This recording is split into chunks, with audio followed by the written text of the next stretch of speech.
Now as for my fourth brother, O Commander of the Faithful, Al-Quz al-Aswani, or the long-necked Guglet Height, from his brimming over with words, the same who was blind of one eye, he became a butcher in Baghdad and he sold flesh and fattened rams, and great men and rich bought their meat of him, so that he amassed much wealth and got him cattle and houses.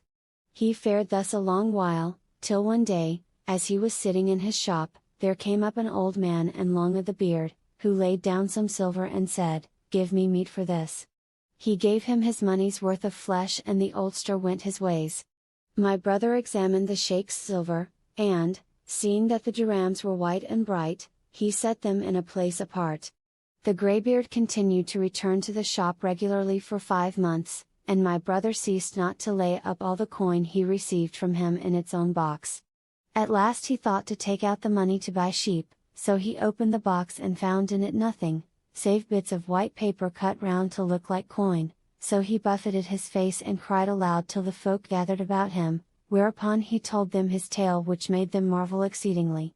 Then he rose as was his wont, and slaughtering a ram hung it up inside his shop, after which he cut off some of the flesh, and hanging it outside kept saying to himself, "O Allah, will the illumined old fellow but come?"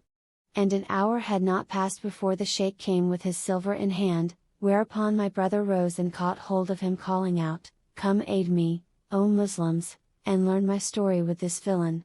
When the old man heard this, he quietly said to him, "Which will be the better for thee, to let go of me or to be disgraced by me amidst the folk? In what wilt thou disgrace me? In that thou sellest man's flesh for mutton. Thou liest, thou accursed. Nay, he is the accursed who hath a man hanging up by way of meat in his shop. If the matter be as thou sayest, I give thee lawful leave to take my money and my life." Then the old man cried out aloud, "Ho, ye people! If you would prove the truth of my words, enter this man's shop." The folk rushed in and found that the ram was become a dead man hung up for sale. So they set upon my brother crying out, "O infidel! O villain!" and his best friends fell to cuffing and kicking him and kept saying, "Dost thou make us eat flesh of the sons of Adam?" Furthermore, the old man struck him on the eye and put it out. Then they carried the carcass, with the throat cut, before the chief of the city watch, to whom the old man said, "O Emir, this fellow butchers men and sells their flesh for mutton and we have brought him to thee, so arise and execute the judgments of Allah, to whom be honor and glory." My brother would have defended himself, but the chief refused to hear him and sentenced him to receive 500 sticks and to forfeit the whole of his property. And, indeed, had it not been for that same property which he expended in bribes, they would have surely slain him. Then the chief banished him from Baghdad, and my brother fared forth at a venture, till he came to a great town, where he thought it best to set up as a cobbler, so he opened a shop and sat there doing what he could for his livelihood. One day, as he went forth on his business, he heard the distant tramp of horses and, asking the cause, was told that the king was going out to hunt and course, so my brother stopped to look at the fine suite.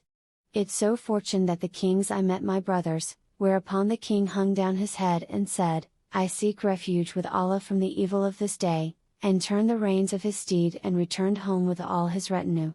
Then he gave orders to his guards, who seized my brother and beat him with a beating so painful that he was well nigh dead, and my brother knew not what could be the cause of his maltreatment, after which he returned to his place in sorriest plight. Soon afterwards he went to one of the king's household and related what had happened to him, and the man laughed till he fell upon his back and cried, "O brother mine, know that the king cannot bear to look at a monocular, especially if he be blind of the right eye, in which case he doth not let him go without killing him." When my brother heard this, he resolved to fly from that city, so he went forth from it to another wherein none knew him and there he abode a long while. One day, being full of sorrowful thought for what had befallen him, he sallied out to solace himself, and, as he was walking along, he heard the distant tramp of horses behind him and said, "The judgment of Allah is upon me," and looked about for a hiding place but found none.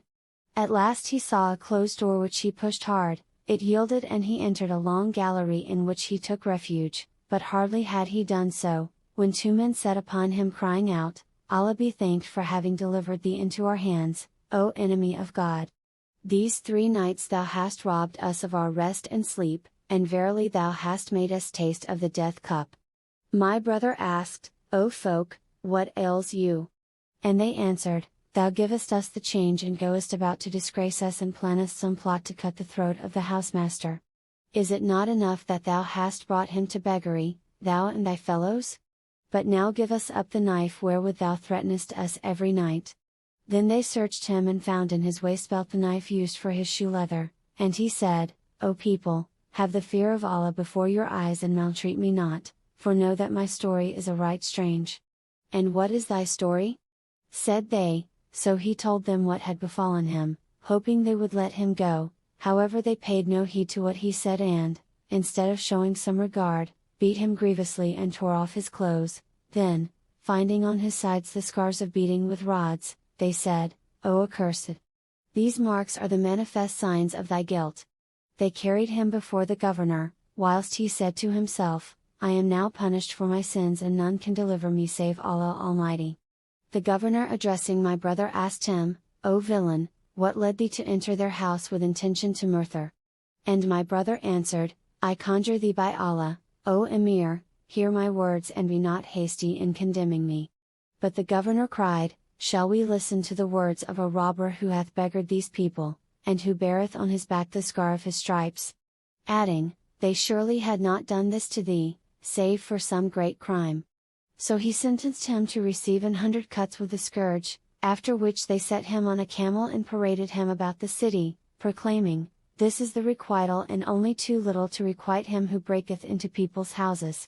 Then they thrust him out of the city, and my brother wandered at random, till I heard what had befallen him, and, going in search of him, questioned him of his case, so he acquainted me with his story and all his mischances, and I carried him secretly to the city where I made him an allowance for his meat and drink. Then the Caliph gave ear to the barber's tale of his 5th brother.